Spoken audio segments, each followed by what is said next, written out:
I think number one is don't be scared to experiment. You know, so there are a lot of sauces out there. Some of them similar, some of them different. I think professional chefs anyway, they get caught in this cycle of just using things through routine and habit. But I think as a home cook, you have this luxury of just trying new things. Ultimately, they're not that expensive in the grand scheme of things. So you can quite easily try a few of them. If you don't like them, use it for a stir fry. If not, just throw it away and try a different one. I think that's the best advice. Be experimental.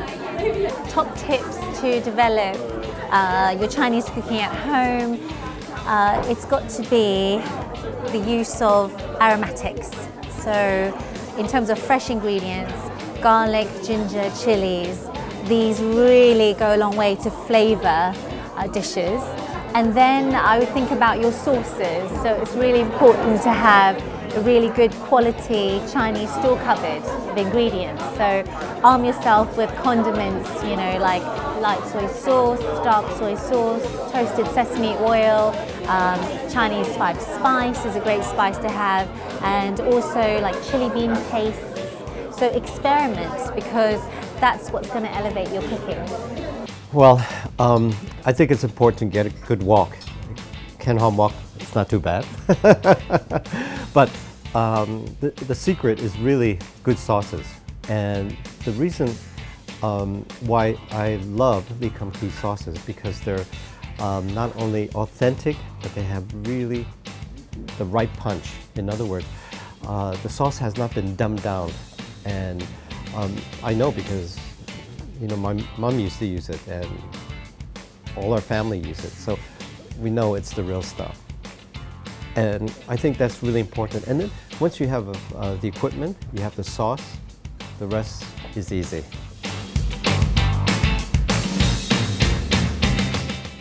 Oyster sauce. Yeah, oyster sauce. It adds just the right amount of umami and just the right amount of body to so many dishes. And I have a lot of friends in the industry who work cross-culturally in many other cuisines. And to this day, I never understand why they don't put a tiny bit of it into some of their dishes. For example, beef and oyster pie. There was no reason why someone shouldn't put a tiny bit of oyster essence or oyster sauce in it. It would make such a big difference, and it adds body. That's what I love about Kum Kee oyster sauce. It adds body to sauces. It's something that might taste quite dilute and watery, even with a superior stock. Add a touch of it into it, it really increases the body of the sauce. My favourite Kum Kee sauces has to be the double deluxe soy sauce. It's really rich in flavour, it's really well rounded, it's really umami, and it's double fermented. You can really taste the quality. So whether you use it in a stir fry, in a braising sauce, in a dipping sauce, it just lifts any dish. And then in terms of the other sauces like pastes, I love the oyster sauce. It's a great marinating condiment, and also the chili bean paste. It's got a really nice kick. All the brands of oyster sauce I love. I tell you why, because I can make anything that's left over, that's in the fridge. I just pop that in. Tastes brilliant. I mean, it's great. It's really delicious. And sometimes I've invented new dishes using that. I love their Guilin chili bean sauce. That is, I cannot live without that. In fact, sometimes I make little packages of that and I travel with that. So if I'm on the airline and the food is not, I just plop it on there and it's fantastic. Actually, I think all their sauces are just made with the right flavors that makes any type of cooking fantastic.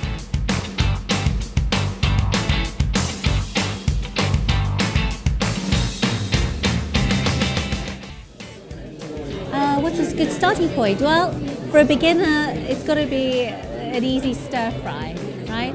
A little bit of oil, make sure it's a flavourless oil. So you're going to create your layers of flavor, garlic, ginger chilies, and then whatever protein you like. So whether you like some beef in there or some chicken, slice that up into same size pieces, sear that, season it with some light soy for some 5 spice, a little bit of oyster sauce as well, your favorite vegetables, give that a good toss, and then that's it. Oh, Shaoxing rice wine. Don't ever forget your Shaoxing rice wine when you're cooking Chinese cuisine. I think when you start with Chinese food, you should cook the simplest things first. Don't be too ambitious.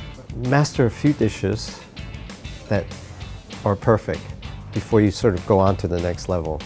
It's like anything. I mean, when you play football, you don't start, getting out there and kicking. You have to do various positions. You have to learn, and that's the same thing with cooking. I think the right starting point would be some ginger and some spring onion and some chili. And that's always a good start. I mean, especially if you're talking about complete amateurs. If you start playing around with those flavors to start with, I think that you begin to accustom the fries to yourself just to at least the right demographic within the world, and then you begin to slowly, develop. Then you start to play on that core, playing with different sauces and different spices and different seasonings. And you start to build your own kind of repertoire of dishes that you like.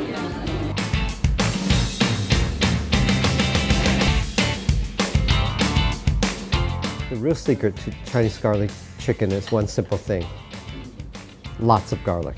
If the recipe says 1 tablespoon, add 3. For garlic chicken, put as much garlic as you can handle. My trick is to finely grate it, because what you do is you kind of break down the membranes and the oils, and what that does is a much quicker absorption into the meat. And I love to use chicken thighs. It's really easy. You mix that with a little bit of chili paste. So Kum Kee do a Guilin chili paste. Just garlic, the Guilin chili paste, give that a quick marinade, a little drizzle of double deluxe soy sauce. You can roast it, or you can just chop it up into chunks and do a stir fry. It'd be absolutely delicious.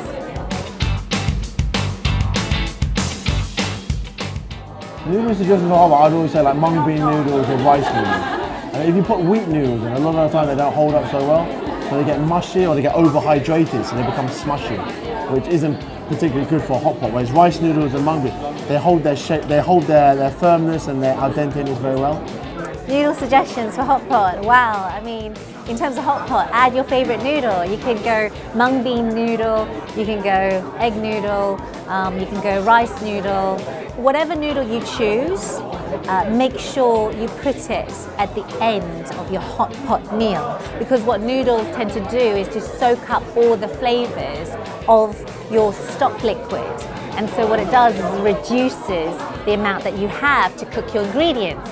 So if you're only halfway through your meal and you put a whole load of noodles in, you're going to have to pour more stock in. Crispy chili beef, the secret is to make sure that you get a kind of starch that makes it super crispy, and that is actually potato starch. Potato starch holds the crisp on the beef. So you fry that first so that it's like almost crackling, and then you throw in your sauce, and that's really the secret.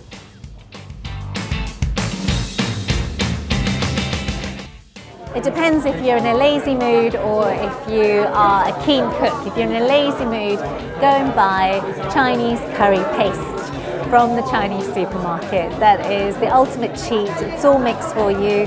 Loosen it with a bit of water and then just add it once you've stir-fried your vegetables, your chicken and your vegetables. You can add it at the end with a stock and cook it down. That will be delicious. Or you could mix medium curry powder with some stock, with a little bit of soy sauce, a pinch of 5 spice as well, just for another hit of spice, and some dark soy sauce just to kind of intensify the flavor and the color.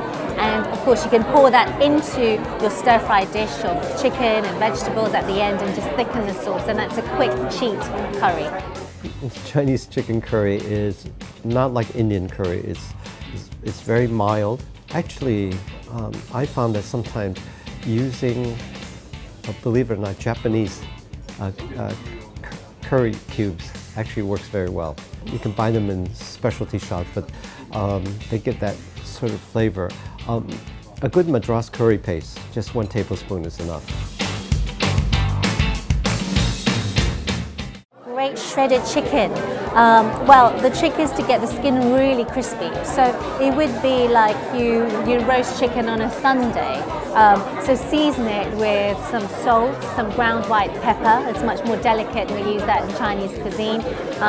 Also some Chinese spice, and then just rub that all over the chicken. Just make sure that the skin is very, very dry. So pat that down before you do the seasoning, and then just literally pop that into the oven, 180 degrees, and then cook it for about 45 minutes until the skin is nice and crisp and golden. What you can do is just stuff aromatics like ginger, spring onion, star anise into the cavity of the chicken, so the aroma of the Chinese flavors come out. So you're steaming the meat from within. Shredded chicken. Sweet shred. Well, number one, that's not something I would make because I hate things that are sweet. But I think it's to make sure your chicken is really well shredded. You should use the traditional Chinese way of what we call velveting, which I talk about a lot on Saturday Kitchen. They love that, which is a bit of corn flour, egg white, touch of sesame oil, salt and pepper, mix that together, and then plunge it in warm oil, not hot oil, till it's barely cooked, and then you drain all that out, and then you stir fry it in your sauce. Perfect.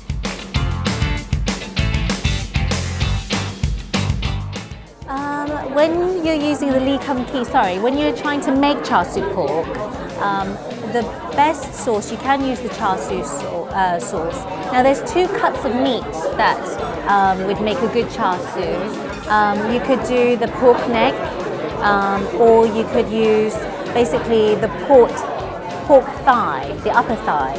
It's muscly, but it also has, great chew. And the ratio of muscle to lean meat to a bit of fat. So that's a really great cut to use. If you're wanting to make roast pork, you could use the shoulder as well, that works really well. Or if you want something a bit different, like braising dish. I love the pork belly. I mean, it's so rich and it's so delicious. So in the restaurant and traditionally in Hong Kong, it's always the neck end of pork for Char Siu. But the downside of using neck end of pork is that you have to leave it in a marinade for a long time in order to break it down, or it can get quite tough. If you're not going to use the neck end of pork, if you haven't got time, for example, use something a little bit safer, use a fillet. Something that when you cook it off, it's not going to be tough.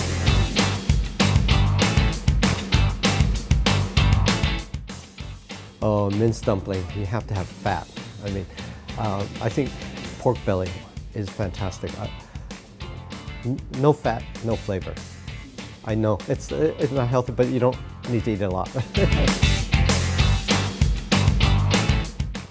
I do love my tofu.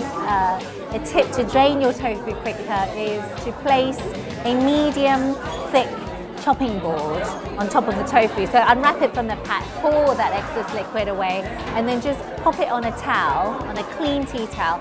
Put a chopping board on top that's not going to break the tofu, and what that will do, you'll see that it'll squeeze out any excess water, and then you can go ahead and slice it. And of course, damp it with some paper towels as well. A lot of people ask what sort of oil. Any type of vegetable oil is good.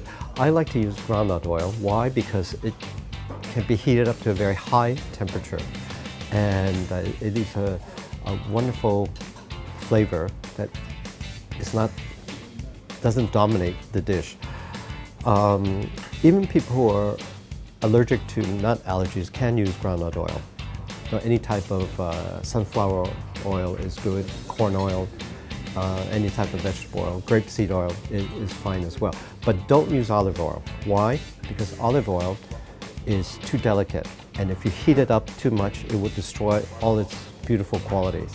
So, and anyway, the taste will conflict with Chinese.